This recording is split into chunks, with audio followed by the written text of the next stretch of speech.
இந்த காலை மாலை இரவிலிருந்து கல்வி நாமத்தினாலே வாழ்த்தி வரவேற்றுக் கொள்கிறது. இன்டர்நேஷனல் ஃபேமிலி சார்பாக உங்களை மீண்டுமாக ஒரு முறை வாழ்த்தி வரவேற்றுக் கொள்கிறோம். இப்பொழுதும் நம்முடைய ஆரம்ப பாடலாக ஆரம்ப ஜபத்திற்கு பிறகு ஒரு ஆரம்ப பாடலை மேல்வசமா பாடுவாங்க. இப்பொழுது காத்தியமா ஒரு ஆரம்ப ஜபம் பண்ணுங்க. காத்தியமதி சிஸ்டர் ஒரு ஆரம்ப ஜபம் பண்ணுங்கம்மா. காத்தியமதி சிஸ்டர் இருக்கீங்களா? ஓகே. அன்புள்ள ஆண்டவரே, நல்ல அருமையான வேலைக்கான நிசத்துற சுவாமி, மீண்டுமாக எங்களை ஒரு முறை உங்களை பாதத்தில் எங்களை தாழ்த்துகிறோம், எங்களை வெறுமையாக்குகிறோம், உங்களை ஒப்புக் கொடுக்கிறோம் சுவாமி. நாங்கள் மார்க் எழுதும் சுவிசேஷத்திலிருந்து பாடங்களை படித்துக் கொண்டு வருகிறோம் அப்பா. நீர் எங்களோடு இடைபெறுகிறீர், எங்களை அனைவரையும் பயன்படுத்துகிறீர். அன்றரை இப்பொழுதும் பேச போகிற அந்த அடியாரை மறைத்து நீங்க வெளிப்பட வேண்டுமாய் கெஞ்சுகிறோம். அவர்கள் மூலமாக நாங்கள் நல்ல சத்தியங்களை நாங்கள் கேட்டு எங்கள் வாழ்க்கையில் அபியாசிக்க எங்களுக்கு திரும்ப தர வேண்டுமாய் கெஞ்சுகிறோம். எங்களை முற்றுமுடியும் நீங்க கொடுத்து கேட்டுக் கொடுங்க. இயேசு மூலம் ஜனங்கள் நல்ல பிதாவே, ஆமென். மேரி ரசமா ஒரு ஆரம்ப பாடல் பாடுங்க. ஓகே. கர்த்தருடைய அதிபரிசுத்த நாமத்துக்கு ஸ்தோத்திரம் ஸ்துதி கனம் எல்லாம் அவருக்கே உண்டாவதாக. கர்த்தாவே ஸ்தோத்திரிக்கும். உம்மை அல்லாமல் எனக்கு யாருண்டு? உம்மை அல்லாமல் எனக்கு யாருண்டு? உம்மை அல்லாமல் எனக்கு யாருண்டு? உம்மை அல்லாமல் எனக்கு யாருண்டு? என் ஜேசையா அல்லேலூயா, என் ஜேசையா அல்லேலூயா. இன்பத்திலும் நீரே, துன்பத்திலும் நீரே, இன்பத்திலும் நீரே, துன்பத்திலும் நீரே. வேளையும் ஐயா நீர் தானே, வேளையும் ஐயா நீர் தானே. உம்மை அல்லாமல் எனக்கு யாருண்டு? உம்மை அல்லாமல் எனக்கு யாருண்டு? என் ஸ்நேகமும் நீரே, என் ஆசையும் நீரே, என் ஸ்நேகமும் நீரே, என் ஆசையும் நீரே. என் எல்லாமே ஐயா நீர் தானே, என் எல்லாமே ஐயா நீர் தானே. உம்மை அல்லாமல் எனக்கு யாருண்டு? உம்மை அல்லாமல் எனக்கு யாருண்டு? இம்மையிலும் நீரே, மறுமையிலும் நீரே, இம்மையிலும் நீரே, மறுமையிலும் நீரே. எந்நாளுமே ஐயா நீர் தானே, எந்நாளுமே ஐயா நீர் தானே. உம்மை அல்லாமல் எனக்கு யாருண்டு? உம்மை அல்லாமல் எனக்கு யாருண்டு? என் ஜேசையா அல்லேலூயா, என் ஜேசையா அல்லேலூயா. ஆமென், ஆமென், ஆமென். ஆமென், ஆமென். அருமையான பாடலை பாடுங்க. மேரி ரசமாக தேவன் தானே ஆசீர்வதிப்பாராக. இப்பொழுது நம்ம பாடங்களை நம்ம படிக்க ஆரம்பிக்கலாம். நம்முடைய மத்தியிலே டேவிட் சம்பத் முறையா இருக்கிறாங்க. அவங்களுக்கு தெரியாதவங்க இருக்க முடியாது. நல்ல அருமையா பாடங்கள் நடத்தி கொடுப்பாங்க. நல்ல புரியும்படியாக சிறு பிள்ளைகளுக்கு கற்றுக் கொடுப்பது போல அருமையா கற்றுக் கொடுப்பாங்க. இன்றைக்கு அவர்கள் நம்முடைய மத்தியில் இருப்பது மிகுந்த மகிழ்ச்சி. அவர்கள் இன்டர்நேஷனல் ஃபேமிலி சார்பாக உங்களை வாழ்த்தி வரவேற்றுக் கொள்கிறோம். ஐயா, இப்போது நம்ம மார்க்கு 11வது நம்ம பாடங்களை நம்ம படிக்க போறோம். உயர்நாள் பள்ளி பாடம் மார்க்கு 11 படிக்க போறோம். கழிவு விசாரணை என்கிற தலைப்புல அதை நமக்கு நடத்தி கொடுக்க போறாங்க. ஜெபத்தோட காத்திருக்கோம். ஐயா, இது எங்களுடைய நேரம். தேவனுடைய பரிசுத்த நாமத்துக்கு கனமும் மகிமையும் சதா காலங்களிலும் உண்டாவதாக. இன்றைக்குரிய பாடம் நமக்கு ஏறக்குறைய இந்த காலாண்டிலே 11வது பாடத்துக்கு நாம் வந்துவிட்டோம். எல்லாமே மிக முக்கியமான பாடங்கள் தான். அவைகளை நினைவில் வைத்திருப்பது மிக முக்கியமான ஒரு காரியம். இன்றைய தினத்திலே நாம் பார்க்கக்கூடிய இந்த பாடம் கைதும் விசாரணையும் என்ற தலைப்பிலே நாம் தியானிக்கிறோம். இந்த பாடத்தினுடைய மனப்பாட வசனமாக, அப்பா பிதாவே, எல்லாம் உம்மாலே போடும், இந்த பாத்திரத்தை என்னிடத்திலிருந்து எடுத்து போடும், ஆகிலும் என் சித்தத்தின்படி அல்ல உம்முடைய சித்தத்தின்படியே ஆக கடவுது என்றார். மார்க் சுவிசேஷத்துல 14ஆம் அதிகாரம் 36ஆம் வசனத்தை நமக்கு மனப்பாட வசனமாக கொடுத்திருக்க. சரி, கைதும் விசாரணையும் சொல்லும் பொழுது அந்த தலைப்பை பார்க்கும்போது நமக்கு நன்றாக சில உண்மைகள் புரிந்துவிடும். அதாவது 14ஆம் அதிகாரம் முதல் 16ஆம் அதிகாரம் வரை 14, 15, 16 ஆகிய 3 அதிகாரங்கள் கிறிஸ்துவுடைய பாடு மரணங்களை பற்றி, மரணத்தை பற்றிய ஒரு அதிகாரங்கள். ஆக மிக முக்கியமான ஒரு கட்டத்துக்கு நம்ம வந்திருக்கிறோம். மார்க் புத்தகத்தை இதுவரைக்கும் படித்தது அநேக காரியங்களை படித்தோம், அநேக காரியங்களை தியானித்தோம். அந்த மார்க் புத்தகத்திலே எது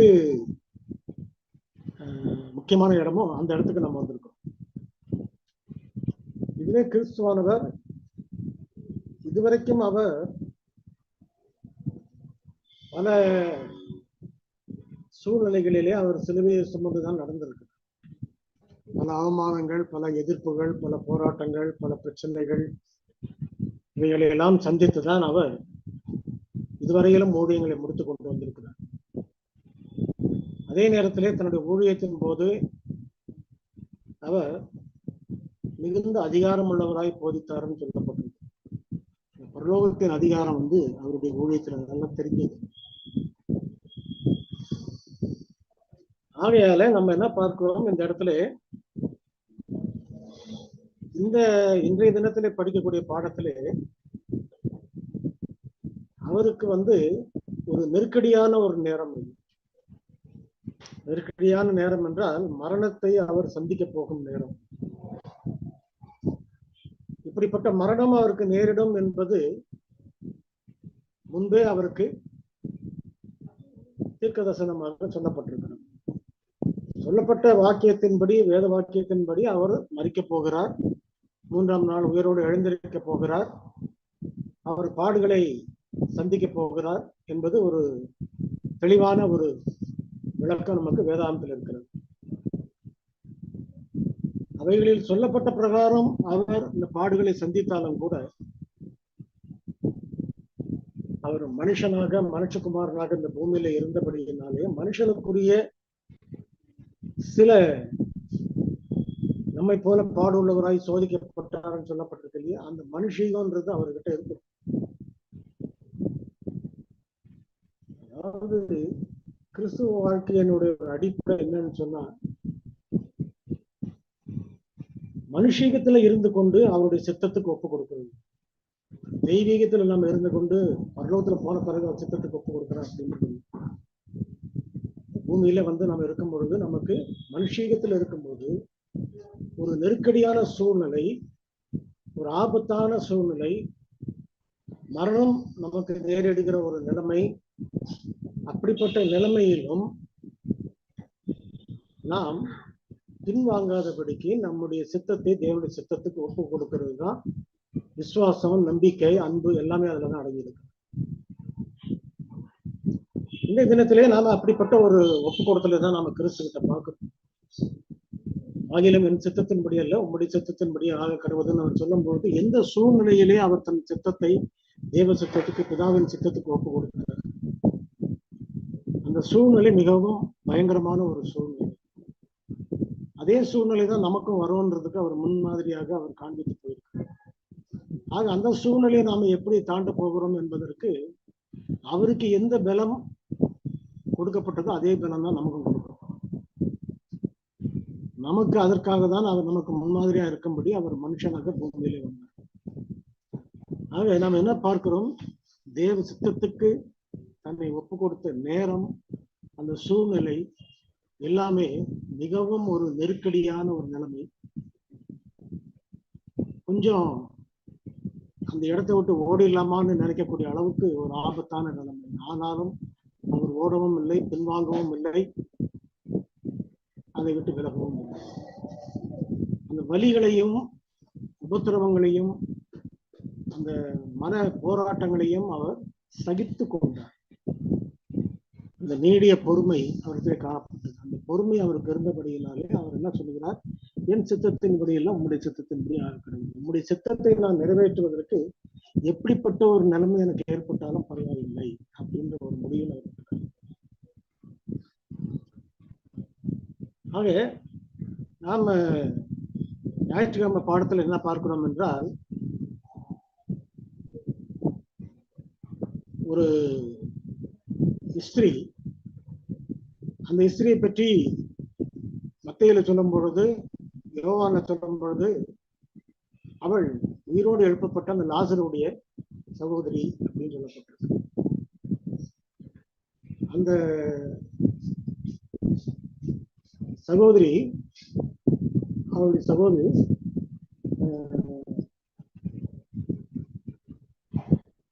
அவளுடைய சகோதரி என்ன செய்கிறாள்?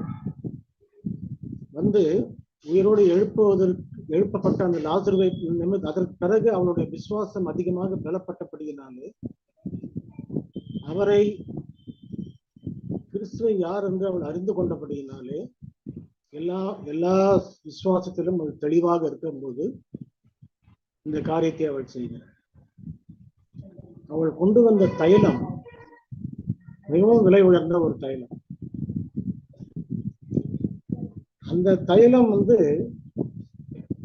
விலையாக சொல்லப்படும் பொழுது, யோவான்ல சொல்லப்படும் போது என்ன சொல்லுகிறது என்றால், அது 300 பணத்துக்கு அதை விற்று தரித்திரருக்கு கொடுக்கலாமேன்னு சொல்லி சொன்னதாக சொல்லப்பட்டிருக்கு. ஆனா மார்க்கு சுவிசேஷத்துல அந்த 300 பணத்துக்கு விற்று தரித்திரருக்கு கொடுக்கலாமே அப்படின்னு சொல்ற அந்த வாக்கியம்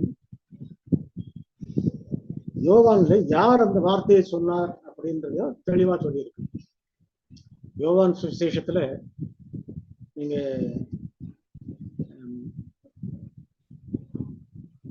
அதாவது ஒரு நிமிஷம்,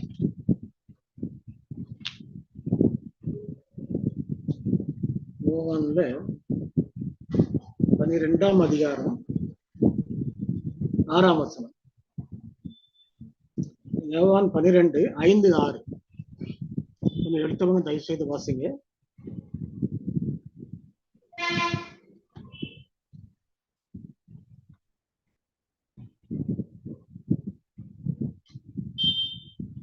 யோவான் 12:5-6.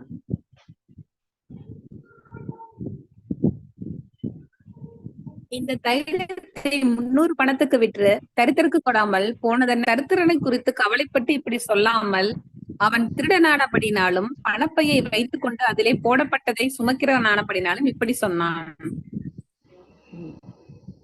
இதுல வசனம் நமக்கு தெளிவா என்ன சொல்றதுன்னா, மார்க்ல அந்த குறிப்பு இல்லை, பொதுவா சொல்லி இருக்குது.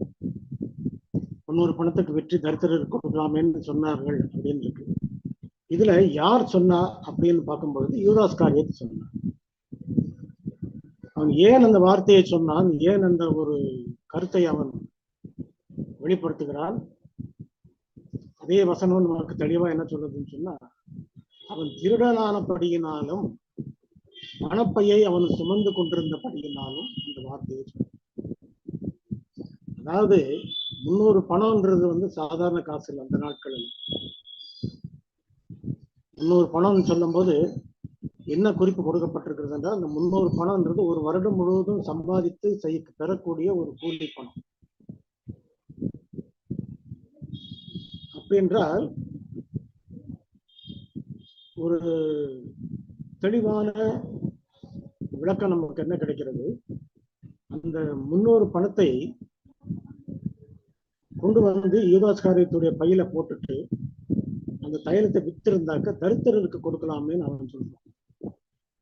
ஆனால் வசனமே நமக்கு தெளிவா என்ன சொல்லுதுன்னு சொன்னாக்க, அவன் தரித்திரத்தை பற்றி அவன் கவலைப்படல. ஆனால் அந்த வார்த்தையை அவன் சொல்லும் பொழுது ஒரு பாசாங்கு செய்யறான். தான் அன்பா இருப்பது போல, தரித்திரர் மீது கவலையா இருக்கிறது போல ஒரு பாசாங்கு. பொதுவா இருதயத்துக்குள்ள வந்து அப்படிப்பட்ட ஒரு பொருளாசையும் ஒரு எண்ணமும் இருக்கிறவங்க நிச்சயமா இப்படிப்பட்ட ஒரு பாசாங்கு இருக்கதான் செய்யும். அதாவது தேவனுடைய பார்வையில வந்து அந்த பாசாங்கான ஒரு வாழ்க்கை, வேஷமான ஒரு கிறிஸ்தவ வாழ்க்கைன்றது ஒரு சூழ்நிலை வரும்பொழுது நம்முடைய அந்த அந்த அந்த அப்படிப்பட்ட மனுஷர்களுடைய அந்த பாசாங்கை வந்து அவர் வெளியே கொண்டாந்துருவார். என்னைக்காவது ஒரு நாளைக்கு அந்த குணம் வெளியே தெரிஞ்சிடும் நெருக்கடியில. அதுதான் யூதாஸ்காரியத்தை என்ன செய்யறான்னு சொன்னா, இந்த சூழ்நிலையில இவ்வளவு பெரிய காசு, ஏனென்றால் அந்த காசு வந்து அவருடைய தேவைக்கு இருக்கிறது மட்டும் இல்லாம அது அவனுடைய பைக்கு வந்து விட்டால் அவன் தேவையான அளவுக்கு அதுல இருந்து அவனுடைய பணத்தை அவன் எடுத்துக்கொள்வான். இதுதான் அவனுடைய நோக்கம். ஆக அந்த நோக்கத்தினாலே அவன் அப்படிப்பட்ட காரியத்தை சொல்லுகிறான். ஆனாலும் ஆண்டவர் என்ன சொல்லுகிறார் என்றால், அதை நீ விட்டுவிடு அவளை, ஏனென்றால் அவள் நான் மரித்து அடக்கம் பண்ணப்படுவதற்கு ஏதுவான ஒரு காரியத்தை அவள் செய்கிறாள்.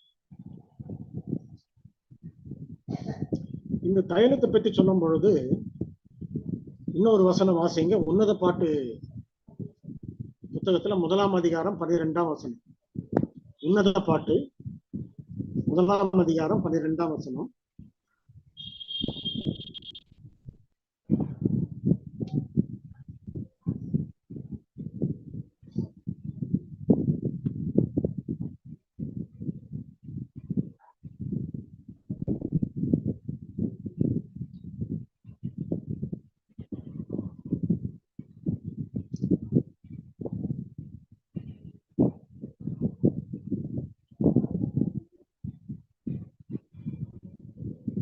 உன்னத பாட்டு 1ஆம் அதிகாரம் 12ஆம் வசனம்.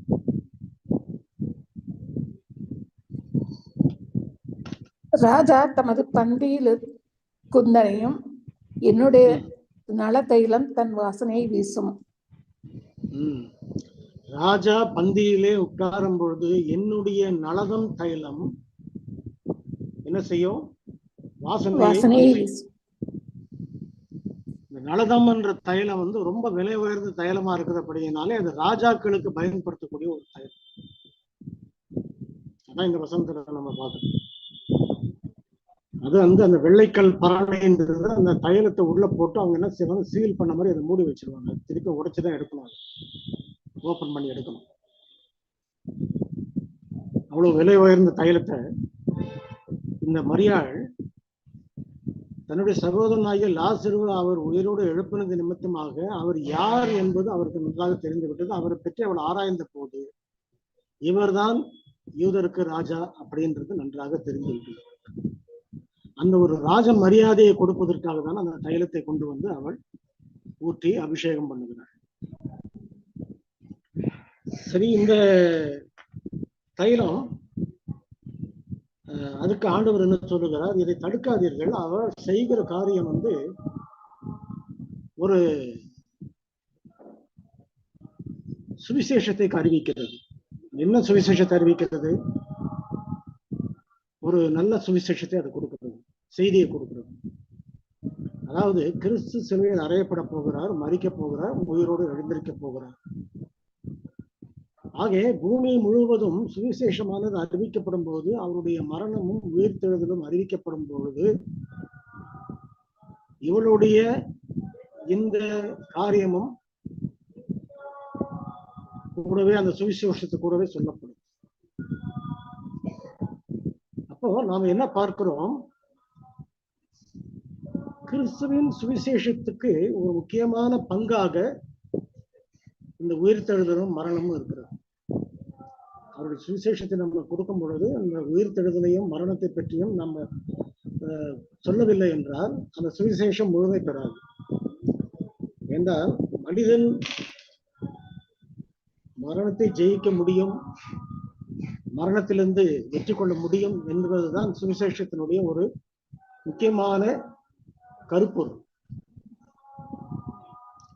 அந்த காரியங்களை அவர் கூறுவது மிக முக்கியமான ஒரு காரியம் என்பதனாலே இவளுடைய இந்த தைலத்தை ஊற்றி அவள் அபிஷேகம் பண்ண ஒரு சம்பவம் அந்த சுவிசேஷத்தோடு சேர்ந்து கொண்டது என்று சொல்றார்.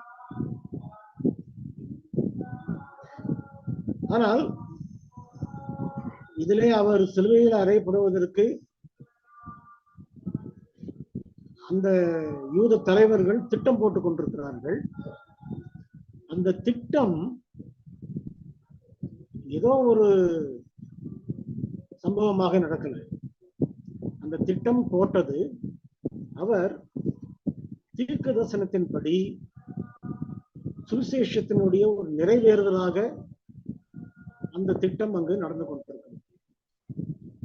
இதுதான் நம்ம அதில் தெரிந்து கொள்ளணும். எல்லா சூழ்நிலைகளிலுமே கிறிஸ்துவானவர் இந்த பாடுகளையும் உபத்திரங்களையும் அனுபவிக்கும் பொழுது அவருடைய பாடுகளிலே எல்லா சூழ்நிலைகளிலும் மேசியா என்ற ஒரு நாமம், ஒரு பெயர் அவருக்கு உறுதிப்படுத்தப்பட்டு கொண்டே வருது.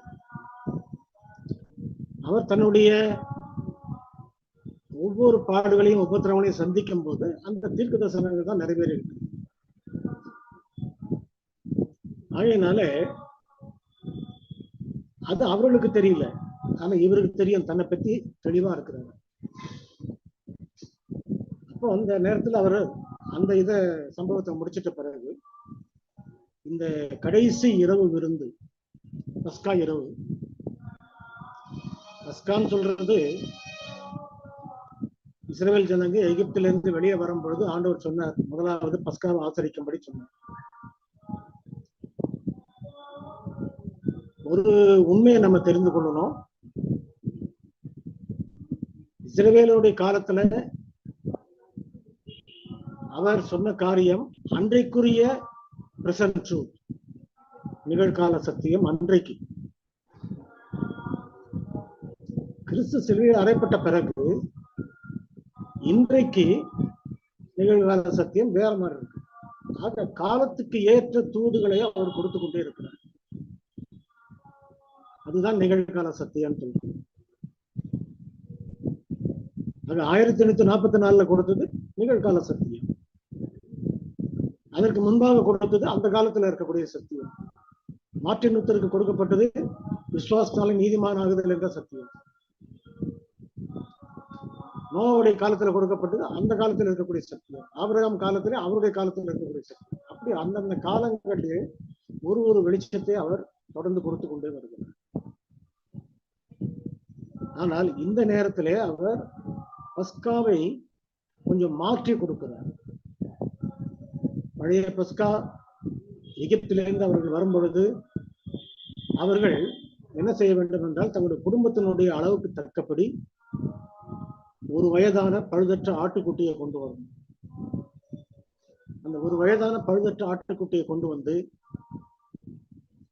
அதை அவர்கள் பலி செலுத்தி அதனுடைய கறியை அவர்கள் வைத்திருப்பார்கள் குடும்பத்துக்கு.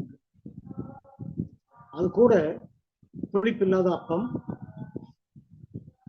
ஈசோப்புன்ற ஒரு கீரையை எடுத்து அந்த ஆட்டினுடைய ரத்தத்துல துவைத்து வீட்டு வாசல்களிலே கதவு நிலைகளிலே அதை தெளித்து வைத்திருக்கிறார்.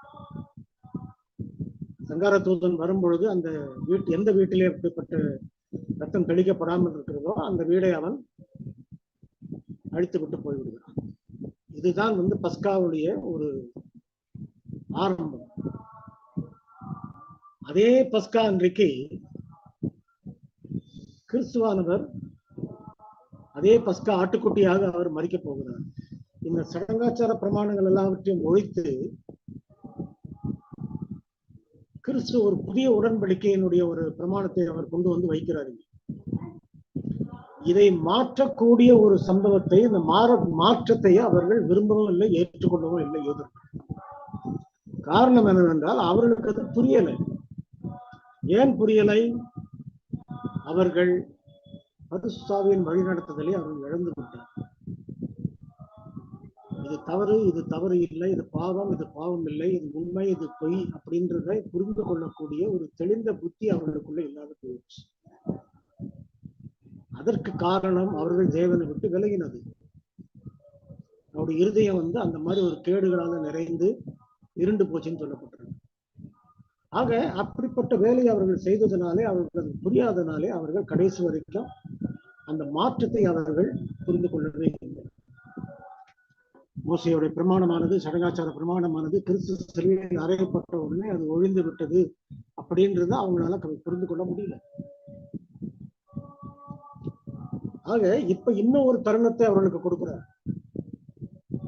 இப்பவாவது நீங்க அந்த பரலோகத்தினுடைய ஒரு திட்டம் என்னன்றதை நீங்க புரிந்து கொள்ளுங்கள் அப்படின்றதுக்கு அந்த உண்மையை அவர்களுக்கு காட்டுகிறார்.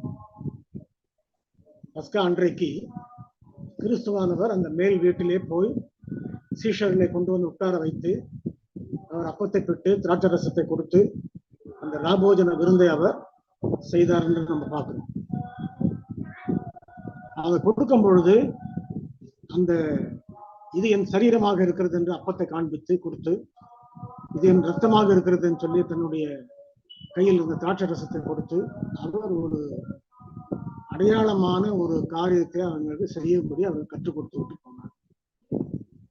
அதே நேரத்தில் அவர் என்ன சொல்லுகிறார்? இந்த திராட்சை ரசத்தையும் நான் என்ன செய்ய மாட்டேன், தேவனுடைய ராஜ்யத்துக்குள் வரும் வரைக்கும் நான் இதை குடிக்க மாட்டேன். அப்போ நமக்காக அவர் இந்த திராட்சை ரசத்தை அருந்தாதபடிக்கு இன்னமும் காத்து கொண்டிருக்கிறார். அவரோட கூட போய் நம்ம பருவத்தில் அந்த திராட்சை ரசத்தை குடிக்கணும்ன்றதுதான் அவருடைய திட்டம். ஆக நாம் என்ன பார்க்கிறோம்?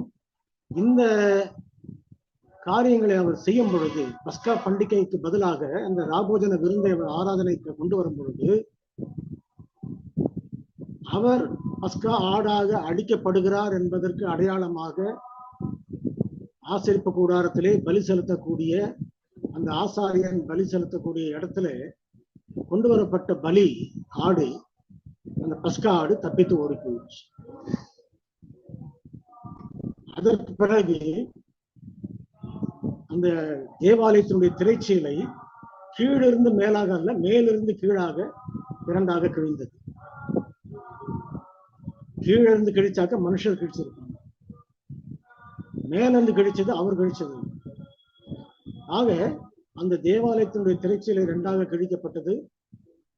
அந்த ஆடு, பஸ்கா ஆடு ஓடிடுச்சு. ஆக இது எதை காட்டுகிறது என்றால், அந்த பழைய பஸ்கா முறையும் பழைய விருத்த சேதன முறையும் பழைய சடங்காச்சார முறைகளும் எல்லாமே கிறிஸ்துவோட கூட சிலுவையில் அறையப்பட்டாச்சு, முடிஞ்சு போச்சு அப்படின்றத காட்டுறதுக்காக அன்றைக்கு அந்த ஒரு சின்ன அடையாளத்தை கடைசியா காட்டுறாங்க. அதை பார்க்கும்போது அந்த ஆசாரியன்னு நினைக்கல, ஏன் அந்த ஆடு ஓடி போச்சு அப்படின்னு அவன் நினைக்கல. ஏன்னா இது வரைக்கும் ஓடுறதில்லை, ஏன் இப்ப மட்டும் ஓடிச்சு, எதுவுமே அவனுக்கு தெரியாது. ஆகினாலே அந்த நேரத்திலே அவர்களுக்கு அப்படிப்பட்ட ஒரு பாடத்தை அவர்கள் கற்றுக் கொடுத்து கூட எவ்வளவோ மாற்றங்களையும் எவ்வளவோ அடையாளங்களையும் அவர்களுக்கு காண்பிக்கும். கிறிஸ்து சிலுவையில் அறையப்பட போறதை பற்றியும், நிழலாட்டமான காரியம் எது, நிஜமான காரியம் எது, உண்மை எது, பொய் எது, பரலோகத்தில் இருக்கிற ஆசரிப்பு கூடாரம் எது, பூமியில் இருக்கிற ஆசரிப்பு கூடாரம் எது, இவைகளை எல்லாவற்றையுமே அவர் மிகவும் தெளிவாக கூறிக்கொண்டே போவார். அதே அன்றைக்கு யூதர்களுக்கு என்ன பாடத்தை சொல்லிக் கொடுத்தாரோ அதே தான் இன்றைக்கும் 7ஆம் நாள் அட்வென்ட் சபையின் மூலமாக இந்த உலகத்துக்கு அவர் சொல்லிக் கொண்டிருக்கிறார். அன்றைக்கு யூதர்களும் அதை ஏற்றுக்கொள்ளல, இன்னைக்கு இருக்கிற கிறிஸ்தவர்களும் அதை ஏற்றுக்கொள்ள. ஆகையினாலே இந்த கடைசி விருந்துன்றது ஒரு சின்ன மாற்றத்தை, மோசையின் மூலமாக கொடுக்கப்பட்ட அந்த சடங்காச்சார பிரமாணங்களை அவர் சிலுவையிலே ஆணி அடித்து போட்டார் என்பதற்கு ஒரு மாற்றத்தை அவர் உண்டு பண்ணி காட்டினார். அந்த மாற்றத்தை உண்டு பண்ணுவதற்கு ஆடு தப்பி ஓடியது, திரைச்சீலை இரண்டாக கிழிக்கப்பட்டது மேலிருந்து கீழ் வரை. ஆனாலும் அவர்கள் புரிந்து கொள்ளவில்லை. அதாவது இந்த முரட்டாட்டமான இருதயம் சொல்றது, கடின இருதயம் சொல்றது, அவர்கள் அந்த மாற்றத்தையும் அதிசயத்தையும் அற்புதத்தையும் நேராக கண்களால் பார்த்தால் கூட அதை பொய் என்று சொல்லக்கூடிய ஒரு இருதயம். கிறிஸ்து உயிரோடு எழுந்த பிறகு சிலுவையிலிருந்து மரித்து உயிரோடு எழுந்த போது கூட அவரை களவாடி கொண்டு போயிட்டார்கள் சொல்லி சொன்னபடி சொன்னார். உயிர்த்தெழுதலை பற்றி அவங்க சொல்றது விரும்பல. ஒவ்வொரு அற்புதங்களும் ஒரு அதிசயங்களும் அதே மாதிரிதான். அது அவர்களுக்கு விளங்காது. அப்படியே விளங்கினால் கூட அப்படி இல்லைன்னு தான் வைராக்கியமா அவங்க சொல்லுவாங்க. அந்த பிடிவாதமும் அந்த வைராக்கியமும் அவங்களுக்கு அதிகமா இருக்கு. அந்த அளவுக்கு அவருடைய இருதயம் கடினப்பட்டு போச்சு. ஆகையினால நம்ம என்ன பார்க்கிறோம், இந்த பஸ்கா ஆசரிக்க முறையில இதான் நமக்கு பாடத்தை சொல்லிக் கொடுக்கிறார்.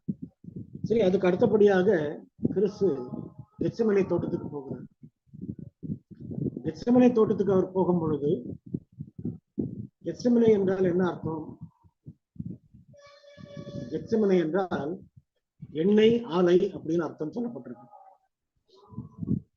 அதாவது அந்த தோட்டம் முழுவதுமே ஒலிவ மரங்கள் அதிகமாக இருந்த இடம். ஆகையினால்தான் அந்த மலையும் ஒலிவ மலையா இருந்துச்சு. அந்த ஒலிவ மரங்கள் அதிகமாக இருந்த இந்த இடத்துல பக்கத்திலேயே கூடவே என்ன செய்தாங்கன்னா ஒலிவ எண்ணெய் எடுக்கக்கூடிய ஒரு ஆலையை வச்சிருந்தாங்க. ஆலையினாக்க நாம செய்யற பிரகாரம் இந்த காலத்துல இருக்கிற மாதிரி மிஷினோ மிருகோ கிடையாது. எல்லாமே மேனுவல் ஒர்க்கு தான். அந்த மாதிரி ஆலயத்துல அவங்க என்ன செய்வாங்க, ஒரு சில காரியங்களை அவங்க செக்கு மாதிரி சில காரியங்களை செய்தாலும், ஒரு சில காரியங்களை அவங்க கைகளாலும் தன்னுடைய இதனாலும் அவங்க செய்வாங்க. அப்போ அந்த ஒலிவ பழங்களை அவர்கள் கொண்டு போட்டு அவர்கள் அதை கால்களால் மிதித்து அதை புழிஞ்சு எடுத்து அதுக்கு பிறகுதான் அவங்க எண்ணெய்க்கு கொண்டு போறாங்க. வசனம் என்ன சொல்றது? ஏசாயா 63 வசனம் 3.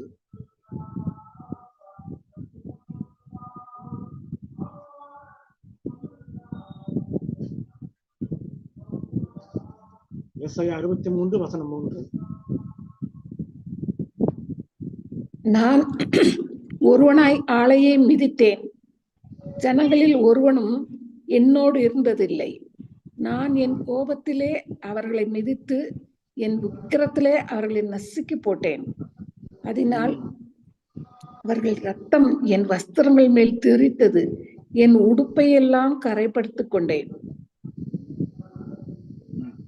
இந்த வசனம் கிறிஸ்துவை குறிக்கக்கூடிய வசனம். ஒருவனாய் ஆலையை மிதித்தேன் அப்படின்னு சொன்னாக்க, அதாவது அவர் கெத்செமனே தோட்டத்துக்கு போகும் பொழுது அதற்கு முன்பாக அவரோடு கூட இருந்த சீஷர்கள் எல்லாருமே அவரை விட்டு ஓடிட்டாங்க. அதுல 3 பேர் மட்டும் மோட கூட நாங்களும் வருகிறோம்னு சொல்லிட்டு வந்தாங்க. ஆனா வந்தவர்கள் அவர் ஜெபம் பண்ணுவதற்கு அந்த பக்கம் போன நேரத்துல இவர்கள் தூங்கி கொண்டிருந்தார். ஆக அவருடைய இருதயத்துல இருந்த அந்த ஆவிக்குரிய அனல் இந்த சீஷனத்துல இல்லை. ஆகையினால என்ன பார்க்கிறோம், இந்த 3 சீஷர்களும் தூங்கி விட்டார்கள், மற்ற சீஷர்களும் ஓடி விட்டார்கள். யாருமே கூட வரவில்லை, யாரும் கூட இல்லை. இவர் தனியாக அவர் ஜெபித்துக் கொண்டிருக்கிறார். அம்மையார் என்ன எழுதுகிறார் என்றால், கடைசி காலத்துல உபத்திரவ காலம் வரும் பொழுது நமக்கு தனித்தனியாக நாம் நிற்க வேண்டிய சூழ்நிலைகள் தான் நமக்கு ஏற்படும். அந்த நேரத்துல போய் நம்ம பாஸ்டரையும் பார்க்க முடியாது, யாரையும் பார்க்க முடியாது. என்னுடைய விசுவாசத்துக்கு நான் தான் பொறுப்பு. அதுக்குள்ளாக நம்ம என்ன செய்ய வேண்டும் என்றால் ஆயத்தப்படுத்திக் கொள்ள வேண்டும். அதிகமான ஜெபமும் அதிகமான விண்ணப்பமும் அதிகமான ஆயத்தமும் நமக்கு இப்போதே தேவைப்படுகிறது. ஆகையினாலே அவர் என்ன செய்கிறார், ஒருவராய் தனித்து நின்று அவர் ஜெபித்துக் கொண்டிருக்கிறார். நான் ஒருவனாய் ஆலையை மிதித்தேன், என்னுடைய வஸ்திரங்கள் எல்லாம் கரையாய் போனது, நான் ஒருவனாய் ஆலையை மிதித்தேன். ஆக அந்த கெத்செமனே தோட்டத்துக்கு அவர் போனதுக்கு ஒரு பொருத்தமான காரணம் இருக்கு.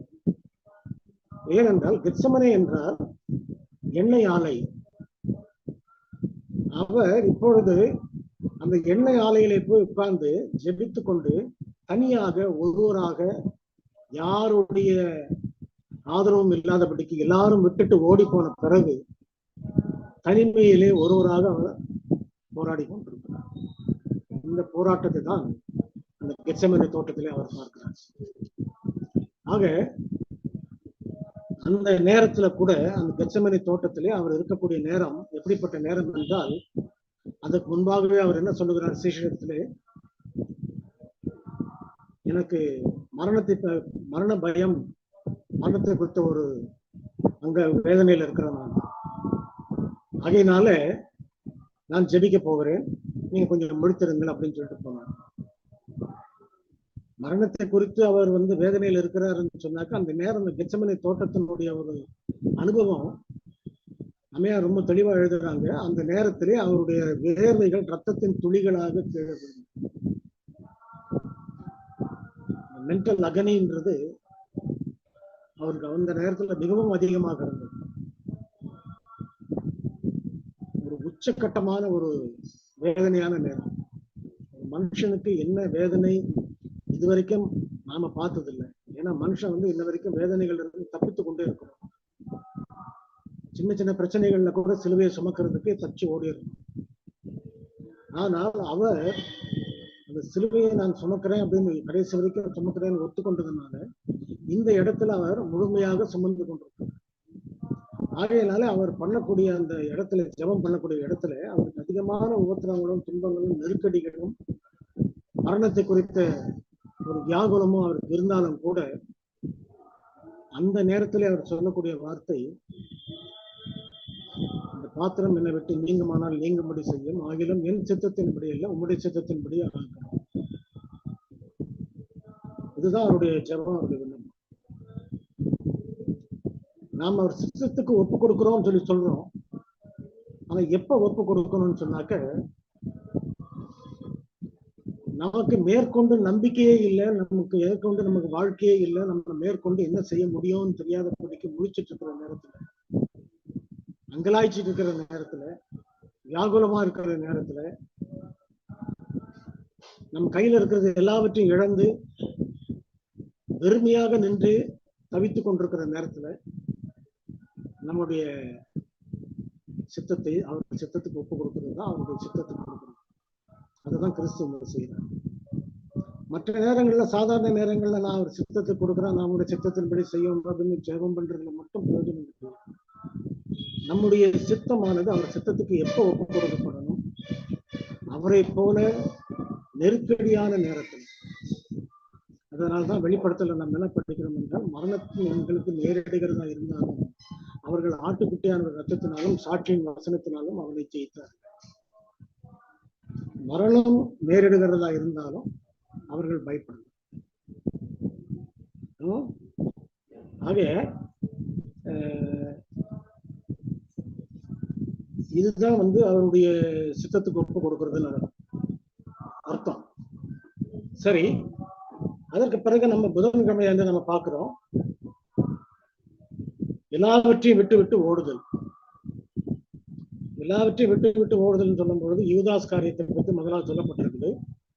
இந்த யூதாஸ் காரியத்தை பற்றி சில உண்மைகள் இங்க சொல்லப்படலை, வேதாந்தத்துல வசனத்துல காணப்படலை. ஆனா அது குறித்து மற்ற குறிப்புகளும் இல்லை. அம்மையார் தன்னுடைய டிசைன் ஆஃப் ஏஜஸ் என்ற புத்தகத்துல ரொம்ப தெளிவா எழுதுறாங்க சில காரியங்கள். ஒரு உண்மையை நம்ம தெரிந்து கொள்ளணும். அந்த உண்மை என்னவென்றால், அவர்கள் டிசைன் ஆஃப் ஏஜஸ்ல கொடுத்திருக்கிற விளக்கங்கள் என்னவென்றால், யூதாஸ் காரியத் என்பவன் 12 சீஷர்களை அவர் அழைத்த போது 11 சீஷர்களையும் அவர் பெயர் சொல்லி என் பின்னே வா என் பின்னே வாருங்கள் அழைத்தார். ஆனா யூதாஸ் காரியத்தை மட்டும் அவர் அழைக்கல. அவன் தான் என்ன செய்யறான்னா பின்னால ஓடியார். அவர் பின்னால ஓடி நான் உன் பின்னால வருவேன் அப்படின்னு சொல்லும் பொழுது வசனம் நமக்கு தெரியும்.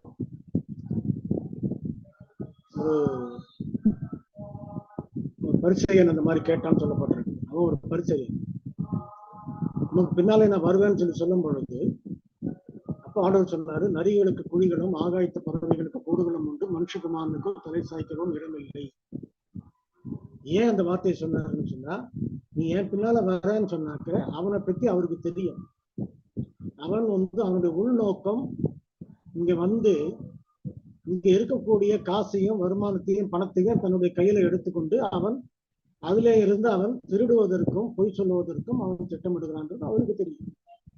ஆகையினாலே அவர் என்ன செய்கிறார் என்றால் இந்த வார்த்தையை அவர் சொல்லுகிறார், நீ என் பின்னால பிரயோஜனம் இல்லையே, என்கிட்ட ஒண்ணுமே இல்லையே, எனக்கு படுக்கிறதுக்கு கூட இடம் கிடையாது, நரிகளுக்கு குடி இருக்குது, ஆகாயத்து பறவைகளுக்கு கூடு இருக்குது, ஆனா எனக்கு ஒண்ணும் கிடையாது, நான் வெறும் கையால தான் இருக்கிறேன், எனக்கிட்ட என்ன பண்றது? மற்ற 11 பேரும் அது தெரிஞ்சுதான் அவர் பின்னால போயிட்டு இருக்கிறாங்க. ஆனா இவன் ஏன் அவர் பின்னால போனான் அப்படின்னு சொன்னார்.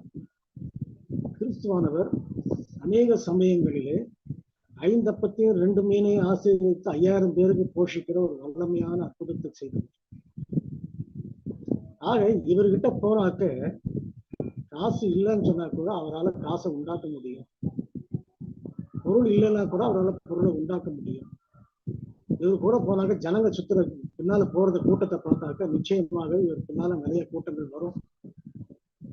அப்போ அந்த வரவு செலவுகள் எல்லாம் தன்னுடைய கரங்களுக்கு வந்துடும் அப்படின்ற ஒரு உள்நோக்கம் அவனுக்கு. வசனம் அதுதான் சொல்லுது, அவன் திருடனாய் இருந்தபடியினாலும் பணப்பையை அவன் சுமந்து கொண்டிருந்தபடியினாலும் அவன் இந்த வார்த்தையை அவன் தரித்திரர் பற்றியும் கவலைப்படல, கிறிஸ்துவ பற்றியும் அவன் கவலைப்படல. ஆக இருந்தாலும் அவனை தன்னோடு கூட வைத்துட்டு இருக்கிறார் கிறிஸ்து. அதுக்காக அவன் வேண்டான்னு சொல்லல. நாம கூட சில சமயங்கள்ல நினைக்கிறோம், சபைகள்ல நிறைய பேர் இந்த தலைவர் அப்படி இருக்கிறார், அந்த தலைவர் அப்படி இருக்கிறார், இந்த ஊழியக்காரர் அப்படி இருக்கார் அப்படின்னு நம்ம நினைக்கிறோம். இதெல்லாம் ஆண்டவர் அனுமதிச்சு வச்சிருக்கிறார். ஏனென்றால் யூதாஸ் காரியத்தை ஏன் ஆண்டவர் மிக அதிக நாட்களாக கூட வைத்திருந்தார் என்றால், அவனுக்கு சத்தியம் இன்னது என்பதை கிறிஸ்துவனிடத்திலிருந்து வரக்கூடிய வெளிச்சத்தை அவன் வாங்கி கொள்ள வேண்டும். அப்போ கிறிஸ்துக்கு பக்கத்துல தான் இருக்கணும், தூரத்துல இருக்கக்கூடாது. ஆக துன்மார்க்கரையும் அவர் கூட வச்சிருக்கிறாரு, நீதிமான்களையும் அவர் தன்னோட கூட வச்சிருக்கிறார். துன்மார்க்கருக்கு ஒரு நாளை கொடுத்திருக்கிறார், இதுக்குள்ள நீ மனம் திரும்ப. திரும்பாத பட்சத்துல ஒண்ணும் முடியலனாக்கா அது அவர் ஒண்ணும் செய்ய வேண்டிய அவசியம் இல்லை, அவர்களாகவே நாண்டு கட்டி செத்துருவாங்க. அதான் துன்மார்க்கருடைய நிலைமை. சவுலும் அதே மாதிரிதான் போய் செத்தான், கடின இருதயத்தினால. பார்வோனும் அதே மாதிரிதான் கடின இருதயத்தினால போய் அழிஞ்சா. அதே போலதான் இங்க யூதாஸ் காரியத்தில் நடந்தது. ஆக நமக்கு இப்படிப்பட்ட பொருளாசைக்காரரான ஊழியர்களை பற்றியோ மக்களை பற்றியோ சபையாரை பற்றி நமக்கு கவலை இல்லை. நிச்சயமாகவே தேவன் வரும்பொழுது அவர்கள் துன்மார்க்கன் நீதிமான் சபையிலே நிலை நிற்பதில்லை. அதான் நமக்கு வாக்குத்தத்தம். அவர்கள் ஓட வேண்டிய நேரத்துல ஓடிடுவாங்க, விலக வேண்டிய நேரத்துல விலகிடுவாங்க. அப்படி போகும்போது நம்ம கிட்ட ஒண்ணா இருக்காது, எல்லாத்தையும் அவங்க எடுத்துட்டு போயிடுவாங்க. இன்னைக்கு ஆரம்ப காலத்துல கிறிஸ்துவ சபையில இருந்த எல்லா சொத்துக்களும் இன்னைக்கு கத்தோலிக்க சபையில தான் இருக்குது. அதுக்காக வேண்டி அவர்கள் தான் சபைன்னு சொல்றதுக்கு இல்லை.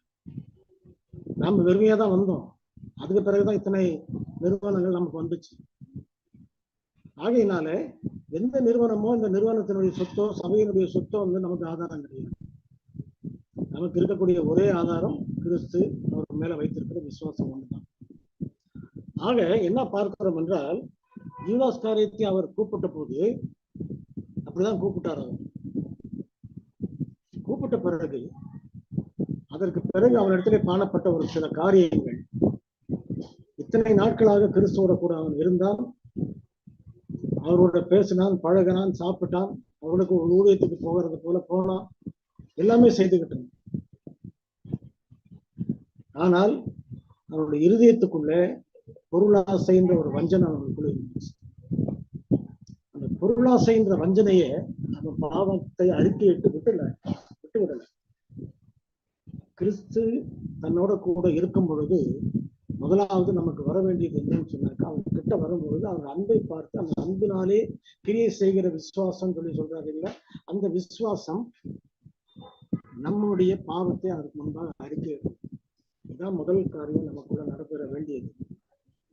ஆனா யூதாஸுக்கு மட்டும் அந்த காரியம் நடைபெறல, மற்ற சீஷர்கள் அந்த காரியங்களை செய்தார்.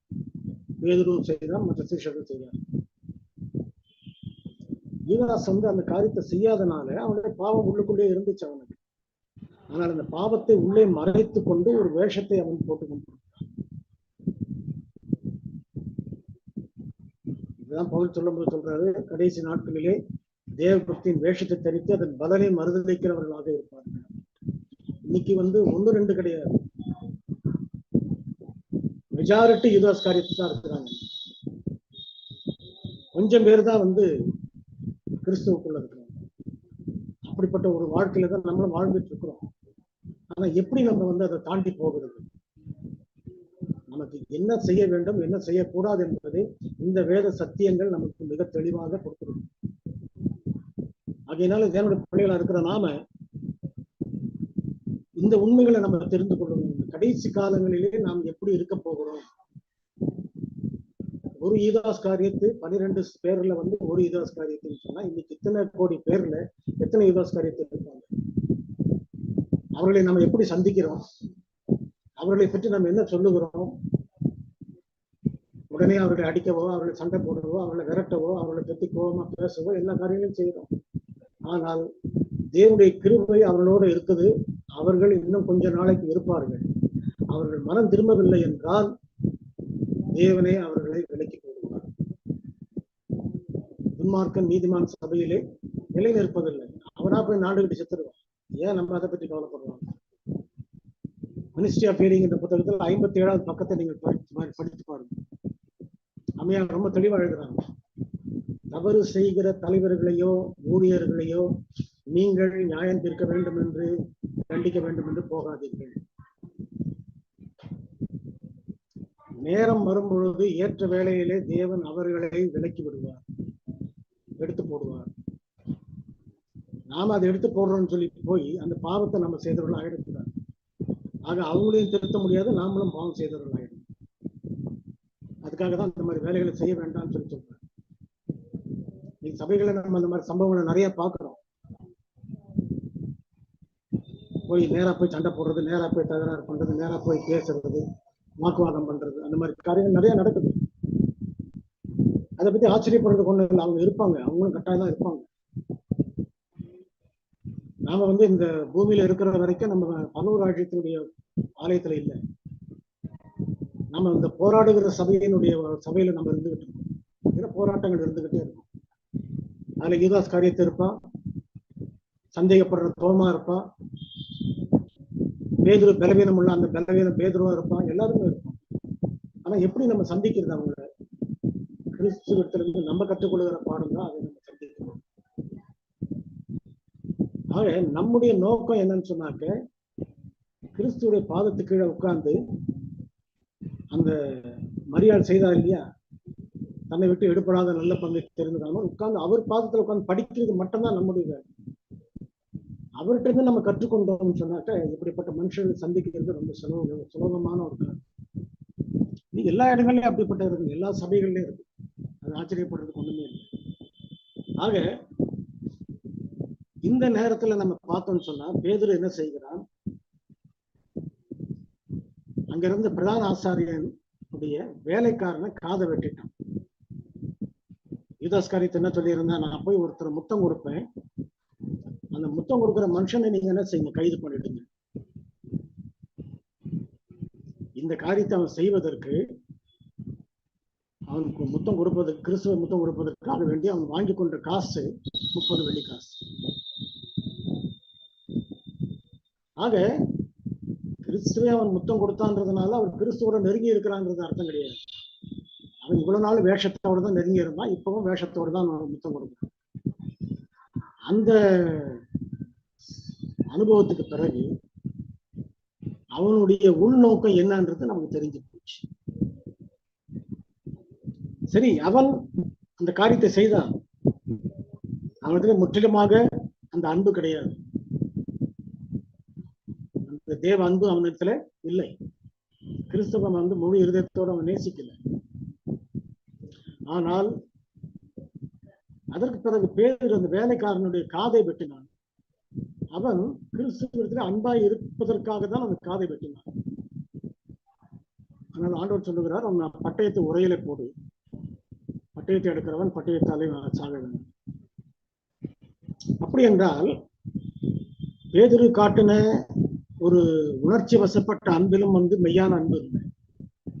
யூதாஸ் காரியத்தை காட்டின அன்பிலும் வந்து ஒரு வேஷமான அன்பிலும் அன்பு இல்லை. எதுல அன்பு இருக்குது? அன்பு எங்க இருக்குது? கிறிஸ்துவிட்ட மட்டும்தான் இருக்கு. ஆக பேதுருவும் கிறிஸ்துவிடம் இருந்து கற்றுக்கொள்ள வேண்டும், யூதாஸ் காரியத்தும் கிறிஸ்துவிடம் இருந்து கற்றுக்கொள்ள வேண்டும். நீங்களும் நானும் கிறிஸ்துவிடம் இருந்து மட்டும்தான் கற்றுக்கொள்ள வேண்டும். வேற யார்கிட்டையுமே நம்ம கற்றுக்கொள்ள முடியாது. அப்போ அவர் சொன்னாரு, நான் தேவாலயத்துல பிரசங்கம் பண்ணிட்டு இருந்தேன், எத்தனையோ நாள் உங்க கூட இருந்தேன், எத்தனையோ இடங்கள்ல நான் சுற்றி தெரிந்தேன், அப்பெல்லாம் நீங்க என்ன கைது பண்ணல, அப்பெல்லாம் நீங்க என்ன பிடிக்க வரல, இப்ப வந்து நீங்க பிடிக்க வரீங்களே. ஏனென்றால் வேத வாக்கியம் நிறைவேறும்படி இது நடக்கிறது. ஏன் அந்த வார்த்தை அவர் சொல்றாரு? யூதர்களுக்கென்று அவர்கள் விசுவாசிப்பதற்கென்று இவர்தான் மேசியா, இவர்தான் தேவகுமாரன் குமாரனாகிய கிறிஸ்து என்றது அவங்க விசுவாசிப்பதற்காக செய்த கடைசி ஊழியத்தின் வார்த்தைகள். வேத வாக்கியம் நிறைவேறத்தக்கதாக அவருடைய பாடுகள், உபத்திரவங்கள், கஷ்டங்கள், துன்பங்கள் இந்த யூதருடைய தலைவர்களாலே அவர்கள் அனுபவித்துக் கொண்டிருக்கும் போது பின்பக்கத்திலே அவரை பற்றிய தீர்க்க தரிசனங்கள் ஆகிய மேசியா இவர்தான், தேவனுடைய குமாரன் இவர்தான், இவர் ஊழியத்தை செய்கிறார், மரிக்க போகிறார், உயிரோடு எழுந்துக்கிட்டு போகிறார் என்ற எல்லா சம்பவங்களும் அங்க நடைபெற்றுக்கிட்டே இருக்கு. அது அந்த யூதர்களுக்கு தெரியாது. ஒரு தீர்க்க தரிசனமும் மிக துல்லியமாக ஒவ்வொன்றாக நிறைவேறி கொண்டே இருக்கு. இன்றைக்கு கிறிஸ்துடைய 2ஆம் வருகைக்கு முன்னால சொல்லப்பட்ட தீர்க்க தரிசனங்கள்லாம் ஒவ்வொன்றும் மிக துல்லியமாக நிறைவேறிக்கிட்டே இருக்கிறது. செலக்டட் மெசேஜ் என்ற புத்தகத்தில் அம்மையார் என்ன எழுதுகிறார் என்றால், அநேக அட்வந்த விசுவாசிகள் அந்த தீர்க்க தரிசனத்தின் நிறைவேறுதல்களை புரிந்து கொள்ளாமல் போகிறதுனால இன்னைக்கு என்ன நடக்குதுன்னு அவர்களுக்கு தெரியாமல் இருக்கிறது. ஆக இன்னைக்கு ஏன் இந்த மாதிரி சம்பவங்கள் நடைபெறுது? இன்னைக்கு நம்ம எந்த உலகத்துல எந்த இடத்துல போயிட்டு இருக்கிறோம், இன்னும் எவ்வளவு காலத்துல நம்ம இதை சந்திக்க போறோம், என்ன நடக்க போகுது, எதுவுமே நமக்கு வந்து நிறைய பேருக்கு தெரியுது. அந்த யூதர்களுக்கு இந்த நிலைமையை போலதான் இன்னைக்கு நிறைய பேர் கிறிஸ்துடைய தீர்க்க தரிசனம் யாருக்கும் தெரியாத போல அவருடைய 2ஆம் வருகை தீர்க்க தரிசனம் நிறைய பேருக்கு தெரியும். ஆக தேவனுடைய பிள்ளைகளா இருக்கிற நாம என்ன பார்க்கிறோம்? இதான் நமக்கு அது காண்பித்திருக்கிற உண்மைகள். இந்த நேரத்துல அந்த சனகரியின் சங்கத்துல கொண்டு போய் கிறிஸ்துவ நிக்க வச்சாங்க. அவரிடத்துல கேட்டாங்க, நீர் தேவனுடைய குமாரனா மேசியாவான்னு சொல்லி கேட்டாங்க. அதுக்கு அவர் என்ன பதில் சொன்னாரு? நீர் தேவனுடைய குமாரனா இல்ல மேசியாவான்னு சொல்லி கேட்ட போது அதற்கு அவர் சொன்ன பதில், பிதாவின் வலது பார்சத்திலே மனுஷகுமாரன் உட்கார்ந்து இருக்கிறதையும் வானத்திலே தேவனுடைய மகிமையோட அவர் மேகங்கள் மேல் வருகிறதையும் நீங்கள் காண்பீர்கள். அப்ப நீ மேசியாவா என்று சொல்லும் பொழுது அவர் ஆம் என்று சொன்ன உடனே அந்த பிரதான ஆசிரியர் தன் வஸ்திரங்களை கிழித்துக் கொண்டு அவன் அவரை குற்றவாளி என்று அவன் சொல்கிறான். வஸ்திரங்களை கிழித்துக் கொள்றது வந்து அந்த காலத்துல வந்து அதை வந்து ஒரு அதாவது அந்த பாவத்தை குறித்த ஒரு வெறுப்பை காட்டுறது. அதுவும் அந்த சடங்காச்சாரங்கள்ல இருந்தது. இரட்டு உடுத்துறது, வஸ்திரங்களை கிழித்துக் கொள்ளுகிறது, இந்த மாதிரி காரியங்கள். அதுல எல்லாம் வந்து தவறு இல்லாம அந்த முறையில அந்த சடங்குகளை மட்டும் அவங்க கரெக்டா செஞ்சாங்க. ஆனா இருதயத்துல அவங்களுக்கு வெறுத்த செய்தலாம் இல்லை. ஆக நாம் என்ன பார்க்கிறோம்? சனகரி சங்கத்துல இவ்வளவு காரியங்களை அவர் சொன்ன பிறகு கூட அவர்கள் ஏற்றுக்கொள்ளவில்லை. அதற்கு பின்பு பேதுருவை பார்க்கும் பொழுது அவன் அங்க ஒரு வாக்குவாதத்துல உள்ள வெளியில நிக்க பேசிட்டு இருக்கான். இவனும் கிறிஸ்துவோடு இருந்தவன் சொல்லி சொல்லும் பொழுது அவன் சொல்லுகிறான், அவரை பத்தி எனக்கு தெரியாதுன்னு மறுதலை சித்தம் இல்லாதபடி சபிக்கவும் தொடங்கினான்னு சொல்லப்பட்டிருக்கு. அந்த நேரத்துல சேவல் 2 தரம் கூவியது, இவன் 3 தரம் மறுதளித்தான் சொல்லப்பட்டிருக்கு. அந்த வசனத்தை அவர் சொன்னதை நினைவு கூர்ந்து அவன் அந்த நேரத்துல மனம் கசந்து அழுது மன்னிப்பு கேட்டான். அந்த ஒரு பார்வை படிச்சு பாருங்க, அந்த ஒரு பார்வை, கிறிஸ்துவின் பார்வை அவனை மனம் கசந்து அழ வைத்தது. அவர் வேற ஒண்ணுமே பெரிய ஊழியத்தை செய்யல. சில சமயங்கள்ல நம்முடைய இருதயம் வந்து ஊழியத்துல நிரம்பி இருக்கும்போது, ஆவியினால பலத்தினால நிரம்பி இருக்கும்போது நம்முடைய நம்முடைய செய்கைகளோ நம்முடைய பார்வைகளோ நம்முடைய எண்ணங்களுமே என்ன செய்யணும், பெரிய ஊழியத்தை செஞ்சிடும். அதை தான் கிறிஸ்துவ செய்கிறார். ஆக கிறிஸ்து யூதர்கள் பரிகசிக்கும் போது இப்படிப்பட்ட காரியங்களை தான் அவர் செய்தார்.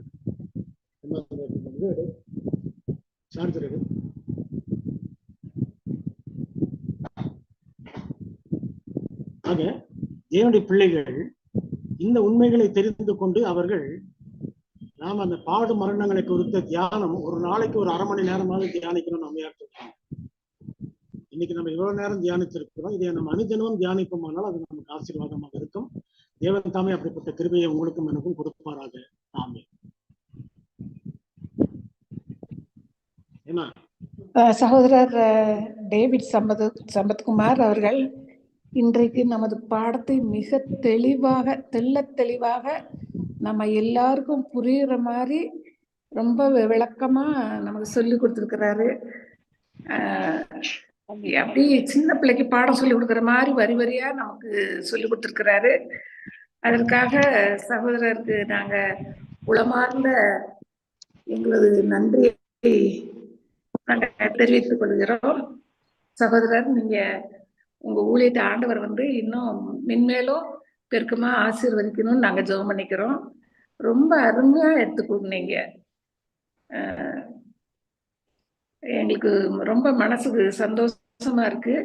நீங்க இப்படி புள்ளி விவரங்களோடு எப்படி சொல்லுங்க.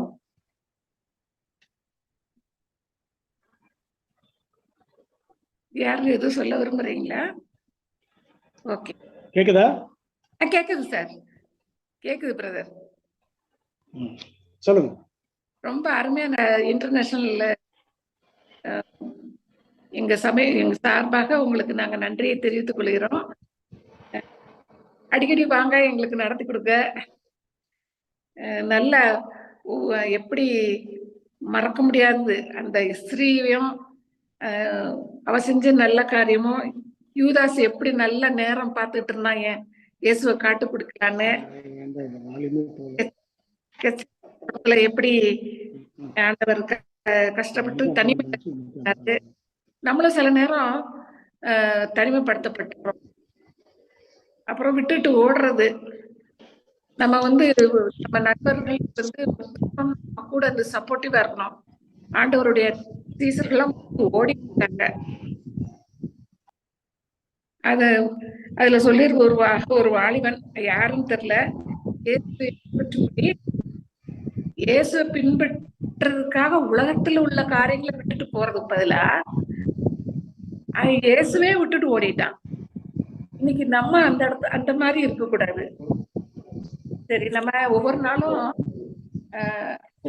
நம்ம ஞாயிற்றுக்கிழமை பகுதியில கீழே ஒரு கேள்வி கொடுக்கப்பட்டிருக்கிறது.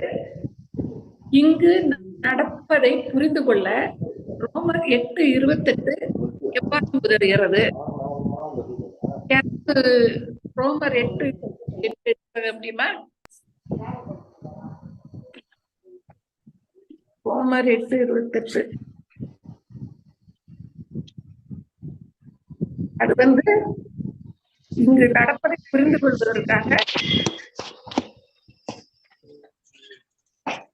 அன்றியும் தீர்மானத்தின்படி அழைக்கப்பட்டவர்களாய் தேவனிடத்தில் அன்பு கூறுவர்களுக்கு சகலமும் நன்மைக்கு ஏதுவாக நடக்கிறது என்று அறிந்திருக்கிறோம். அவர் ஏற்கனவே தீர்மானித்து வச்சிருக்கிறாரு. நம்ம எப்படி இருக்கணும்? தேவனிடத்தில் அன்பு கூறுவர்களுக்கு சகலமும் நன்மைக்கு ஏதுவாக நடக்கிறது என்று அறிந்திருக்கிறோம். நம்ம தேவனிடத்துல அன்பு கூறாம இருந்துகிட்டு நம்ம எல்லாம் நன்மையா நடக்கணும்னு எதிர்பார்க்க முடியுமா? முடியாது. ஆனா நம்ம ஆண்டவருக்கு ஆண்டவருடைய கற்பனைகளை கட்டளைகளை கீழ்ப்படிந்து அவருடைய பிள்ளைகளாக இருந்து அவருடைய அன்பு நன்மைக்கு நடக்கிறது. வேற யாராவது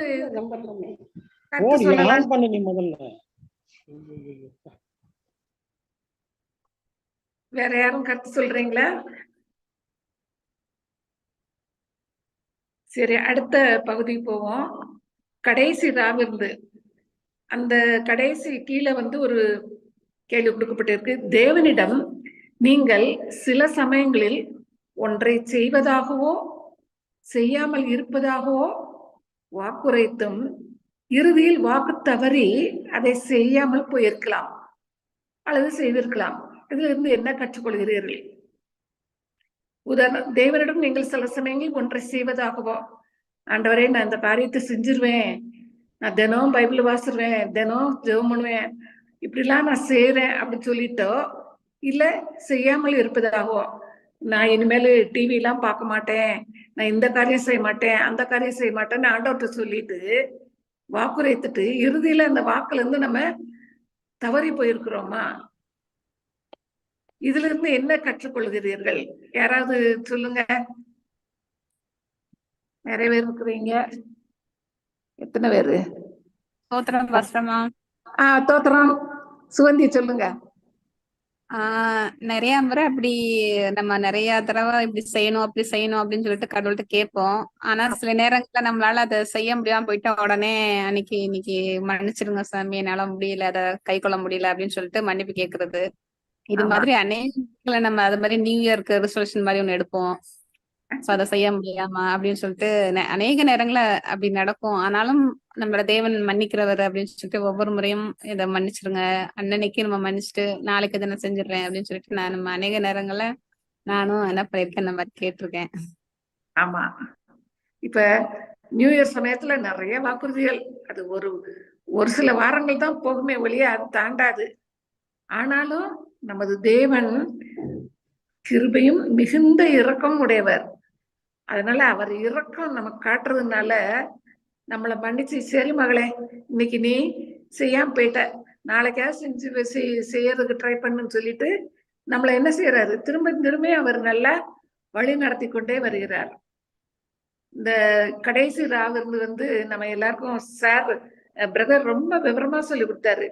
இஸ்ரேல் ஜனங்கள் வந்து எகிப்து விட்டு போகும்போது பஸ்கா வாசிச்சிருந்தாங்க. ஆனா ஆண்டவர் நமக்கு இப்ப என்ன கொடுத்திருக்கிறாரு,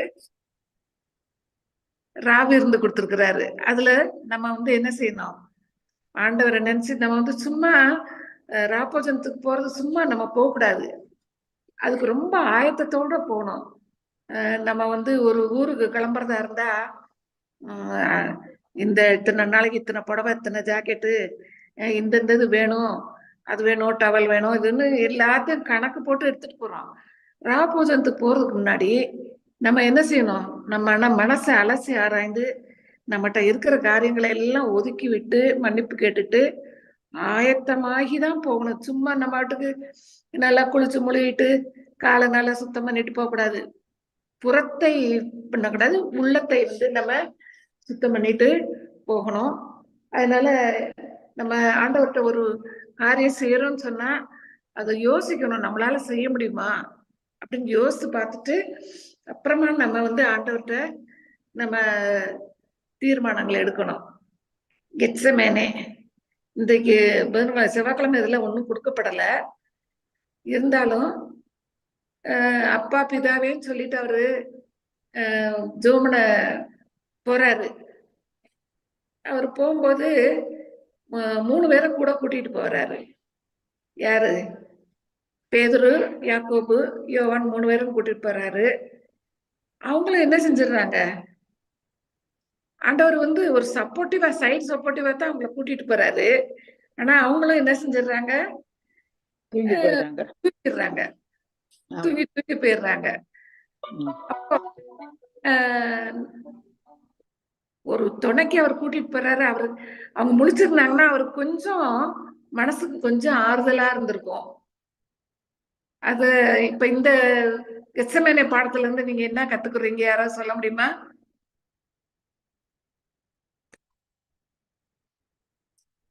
எல்லாரும் பேசுங்க. சகோதரர் நல்லா விரிவா பாடம் எடுத்திருக்கிறாரு.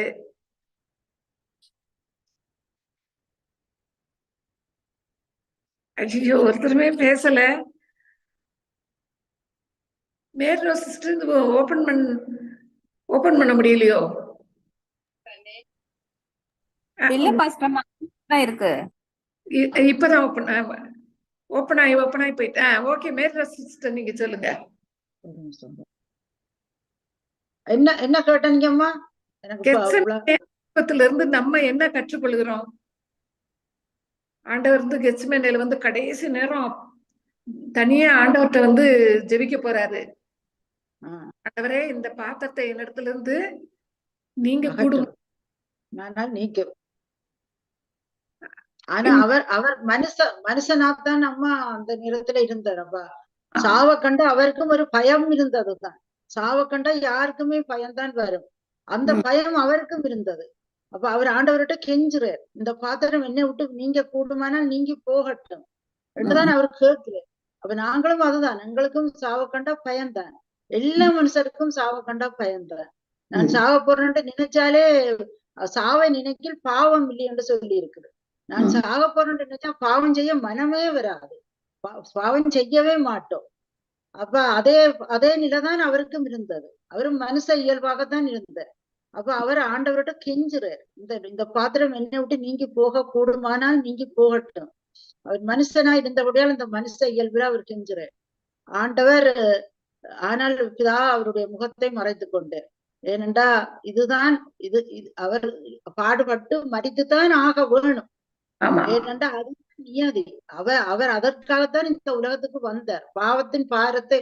பாவத்தை நீக்க, பாவத்தின் சுமையை நீக்கிறதுக்கு அவர் ஒருவரால தான் முடியும். உலகத்தின் பாவங்களை சுமந்து தீர்த்த தேவ ஆட்டுக்குட்டி அவர். ஆனபடியால் அவரால் மட்டும்தான் இந்த உலகத்தின் பாவங்களை தீர்க்க முடியும். ஆனபடியால் அவர் கட்டாயம் மரித்துத்தான் ஆகணும், சிலுவை சுமந்துதான் ஆகணும், சிலுவையில் அறைந்து மரித்துத்தான் ஆகணும். அந்த நியதி இருந்தது அவருக்கு. ஆனபடியால் அவர் கெஞ்சினாலும் ஆண்டவர் பிதாதான் தன்னுடைய முகத்தை மறைத்து கொண்டார். பதில் வரவே இல்லை, பதில் சொல்லவே இல்லை. அதனால நம்ம வந்து கஷ்டங்கள் நேரிடும் போது நம்ம நண்பர்களா இருக்கிறவங்க ஊக்கப்படுத்தணும். இயேசு தனியா எல்லாரும் விட்டுட்டு போன மாதிரி நம்ம இருக்கக்கூடாது.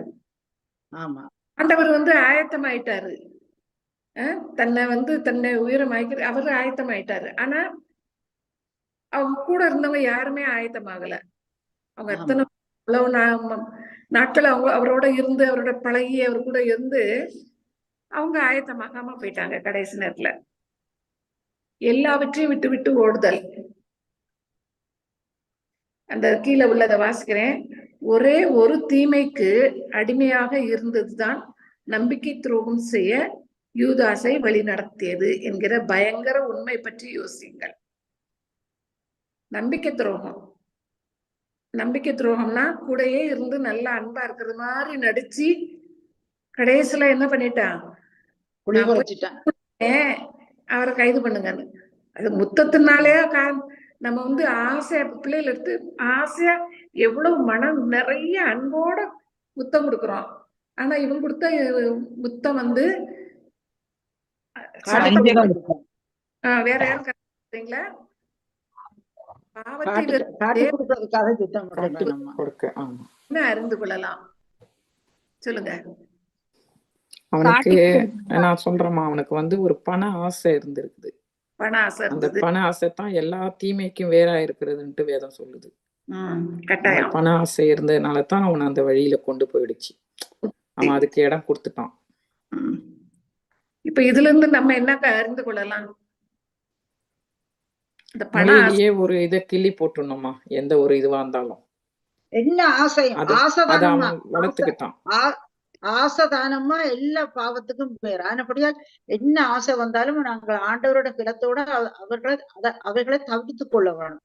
அந்த ஆசை வந்தாலே பாவம் வந்துட்டு, எங்களுக்குள்ள பாவம் வந்துட்டுதான் நாங்கள் நினைக்க வேணும். அப்படியான ஆசைகள் எங்களுக்குள்ள வரவிடாமல் ஆண்டவரோட பிலனோட நாங்க அவைகளை தவிர்த்துக் கொள்ள வேணும். அதுதான். நன்றி சிஸ்டர், ஷீலா சிஸ்டர், மேரோ சிஸ்டர். நம்ம வந்து உலகம்மா கையோத்துறாங்க, லலிதா அம்மா கையோத்துறாங்க. அப்படியா? லலிதா சிஸ்டர் சொல்லுங்க. சகோதரன் சம்பத்குமார் ரொம்ப அழகா பாடத்தை எடுத்தாரு, நல்லா கேட்டுக்கொண்டிருந்தோம். என்னண்டா, கிறிஸ்துவை பற்றி நாங்கள் புத்தகத்துல படித்து கொண்டு வரும் பொழுது அவர் மனுஷ தன்மையாக இந்த உலகத்துக்கு வந்தார். அவர் விடிய காலையிலே எழுந்து போய் முழங்கால் படியிட்டு தனக்கு வேண்டிய உதவியை தன் பிதாவிடத்திலிருந்து எடுத்துக்கொண்டார். அது அவருடைய அன்றாட வாழ்க்கையாக இருந்தது. அதே நேரத்தில் இன்றைக்கு கெத்செமனேயில பற்றி நாங்க படிக்கும் பொழுது அவருடைய ஆத்மா ரொம்ப வேதனைப்பட்டது. சகோதரி மேரி சொன்ன மாதிரியும், மேரி ரோஸ் சொன்ன மாதிரியும் சகோதரன் சம்பத்குமாரும் சொன்னார், அவருடைய மனம் ரொம்ப பாரமாக இருந்தது. எங்களுக்கு சில நேரங்களில் வேதனைகள், துன்பங்கள் வரும் பொழுது நாங்கள் மனுஷர்களை தான் உடனே யோசிக்கிறோம். யாரிடத்துல என்னுடைய வேதனையை சொல்லலாம், யாரிடத்துல இது பண்ணலாம். அதே மாதிரி கிறிஸ்து என்ன செய்யறாரு, 3 சீஷர்களை கூட்டிட்டு போறாரு. அவர்களிடத்துல சொல்றாரு, எனக்காக என்ன செய்யுங்க. அவருடைய மனம் அவ்வளவுக்குள்ள பாரமா இருந்தது. அவர் போய் முழங்கால் படிட்டு கண்ணீரோடு ஜெபம் செய்து, தகப்பனே இந்த பாத்திரம் என்னை விட்டு போகுமா, நீங்க செய்ய உமக்கு முடியும், செய்ய உமக்கு சித்தமானால் செய்யும் என்று. ஆனால் பதில் வர இல்லை. அதுல தான் நாங்க பெரிய ஒரு பாடம் நாங்க படிக்க இருக்கு. எத்தனையோ சில காரியங்கள்ல நாங்கள் வருஷ கணக்குல ஒரு காரியத்துக்காக நாங்கள் ஜெபம் செய்து கொண்டு வருவோம். ஆனா அதுக்கு ஆன்சரே கிடைக்காம இருக்கும். நாங்க தளர்ந்து போயிடக்கூடாது. பொறுமையாக தேவன் நம்பிக்கையோடு விசுவாசத்தோடு காத்து கொண்டு இருப்போமானால் நிச்சயமாக எங்களுக்கு ஆண்டவர் வழியை திறப்பார். வாழ்க்கையில சேலஞ்சஸ், ஒவ்வொரு துன்பத்துக்கு மேல ஒரு துன்பம் முடிஞ்ச உடனே இன்னொன்று வரும். கடைசி காலத்தில் சாத்தான் எங்களை ரொம்ப சோதிக்க ஆயத்தமா இருக்கிறான். அவன் தன்னிச்சையாக இருந்து யூதாஸ் காரியத்தை எப்படி பாவித்தானோ அதற்கு நாங்கள் இடம் கொடுக்காதபடிக்கு தேவரீர் நெருங்கி ஜீவித்து அவரிடத்துல நெருங்கி ஜீவிக்க வேணும். நாங்கள் எப்பொழுதும் ஜெபத்தில் தரித்திருப்பது மிக முக்கியம். தேங்க்யூ. ரொம்ப நன்றி. உங்களுடைய கருத்துக்கு ரொம்ப நன்றி. நம்ம பாடங்கள் அருமையா நமக்கு எப்படி நம்ம வாழணுங்கிறது வழி நடத்துது. யூதாசுடைய குடம் யாருக்குமே இருக்கக்கூடாது. பொதுவா உலக பிரகாரமா அந்த வீட்டுல அவங்க அதை வாங்கிட்டாங்க, நான் இதை வாங்கணும், போய் லோன் போடுங்க, அதை வாங்குங்க. ஹஸ்பண்ட்ஸை பேர்டன் பண்றது, கடனை வாங்கி வாங்கி வாங்கி பின்னாடி உலக பிரகாரமா போகக்கூடாது. இருக்கிறது போதும். யூதாஸ் மாதிரி பண ஆசை நம்ம கிட்ட வரவே கூடாது. வியாழக்கிழமை நீ யார், இந்த கீழே இருக்கிற கொஸ்டினை வாசிக்கிறேன். இயேசுவை பின்பற்ற விரும்பியும் சில சமயங்களில் அதில் தோற்கிற யாராவது ஒருவருக்கு என்ன நம்பிக்கையின் வார்த்தைகளை சொல்வீர்கள்? இயேசுவின் விருப்பங்களை அறிந்தும் சில சமயங்களில் அதன்படி நடக்க முடியாமல் போகிற அனுபவம் யாருக்குத்தான் ஏற்பட்டதில்லை? இன்னொரு வாசிக்கிறேன். இயேசுவை பின்பற்ற விரும்பியும் சில சமயங்களில் அதில் தோற்கிற யாராவது ஒருவருக்கு என்ன நம்பிக்கையின் வார்த்தைகளை சொல்லுவீர்கள்? யாராவது சொல்லுங்க.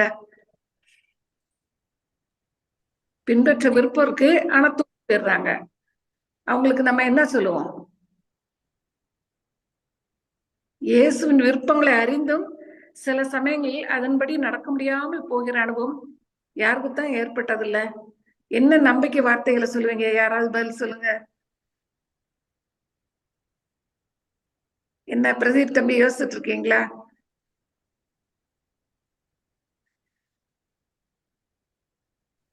பக்கத்துல ஒரே சத்தமா இருக்கு. சரி கேட்குமா? வெளியில பைபிள் அடிக்கு ஒருத்தர் வீட்டுக்கு வந்தேன். இந்த ஒரு என்ன நம்பிக்கையான வார்த்தைய இப்ப நம்மளே அந்த சூழ்நிலையில நிறைய முறை இருப்போம். நிறைய முறை இந்த மாதிரியான சூழ்நிலை நம்மளும் சிக்கிருப்போம். ஒரு நம்பிக்கையற்ற தன்மை, கொஞ்சம் அந்த விசுவாசம் கம்மியாகிற மாதிரி இருக்கும். அப்பெல்லாம் நம்மளுக்கு இருக்கிற ஒரே நம்பிக்கை, அவருடைய ராஜ்யத்துல நம்ம பெரிய இடத்துல இருக்கணும், வெறும் கையா இல்லாம ஆத்மாக்களோடு சேர்ந்து அங்க போகணும். அதுதான் ஒரு பெரிய சந்தோஷம், ஒரு நம்பிக்கை. அந்த நம்பிக்கை மனசுல வந்துருச்சுன்னா போராட்டங்கள்லாம் எதுவும் பெருசா தெரியாது, பின்வாங்குற அனுபவம் வராது. இதெல்லாம் இந்த உலகம் எல்லாம் ஒரு தற்செயலா ஏதோ ஒண்ணு இருக்கு, ஓடிட்டு இருக்கு. அப்படின்ற ஒரு நம்பிக்கை வந்துருச்சுனாவே அந்த பிரச்சனைகள் போராட்டமும் பெருசா தெரியாது.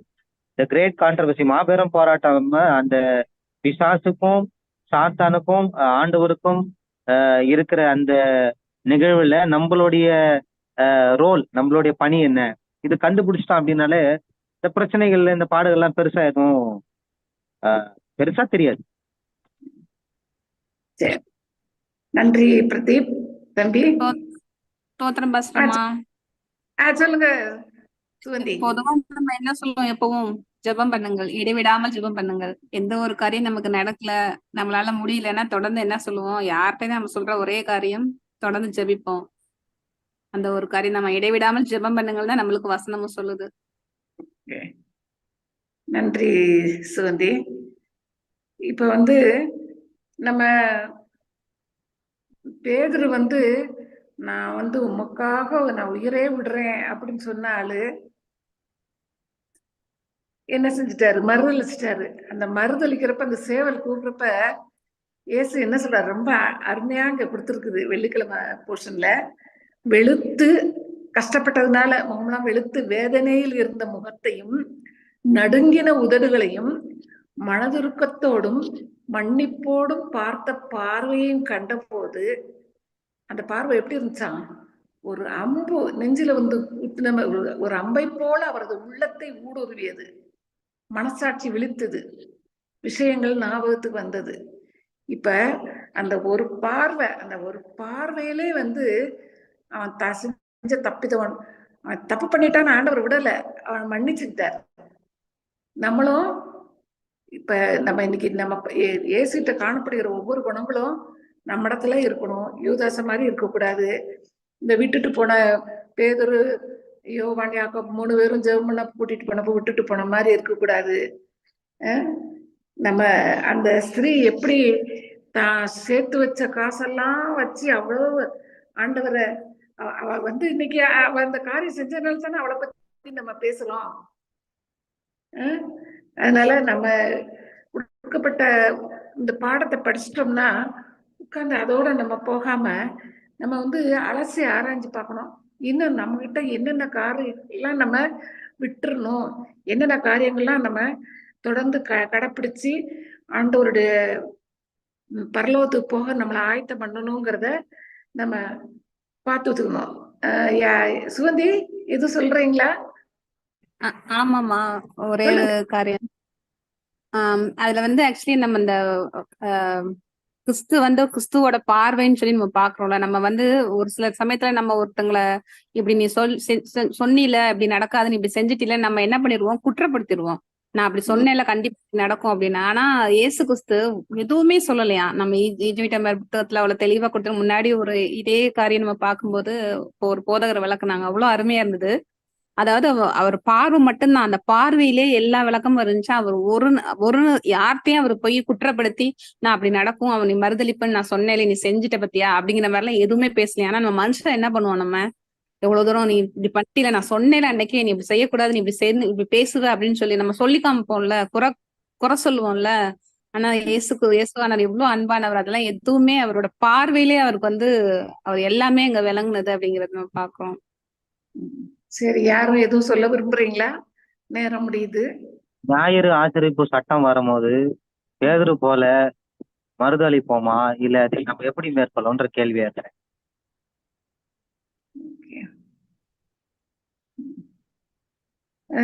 பிரதர் சம்பத் பிரதர் எதுவும் சொல்ல விரும்புறீங்களா? முடிவு பரிந்தம் நிலைத்திருப்பவனே ரட்சிக்கப்படுவான்னு சொல்லிருக்கல வசனம். பிரதீப் பிரதர், அதான் வசனம். ஆமா, முடிவு காரியம் தான் நிலைத்திருப்பவனே ரட்சிக்கப்படுவான், வீழ்ந்துடக்கூடாது. அதுதான் முக்கியமான ஒரு காரியம். அதுதான் சட்டம் வரும்பொழுது ஒரு காரியம் என்னன்னு சொன்னா, நம்முடைய விசுவாசத்தை பற்றி நமக்கு தெரியும். விசுவாசத்துல நம்ம இருக்கிறோமா இல்லையான்றது உங்களே நீங்கள் சோதித்தறிங்கள்ன்றாரு. நம்ம எந்த அளவுக்கு விசுவாசத்துல இருக்கிறோம், எந்த அளவுக்கு நம்முடைய பாவங்களை அறிக்கை இட்டுட்டு இருக்கிறோம், எந்த அளவுக்கு நமக்கும் தேவனுக்கும் இடையில தொடர்பு உறுதியா இருக்குது அப்படின்றது நமக்கு தெரியும்.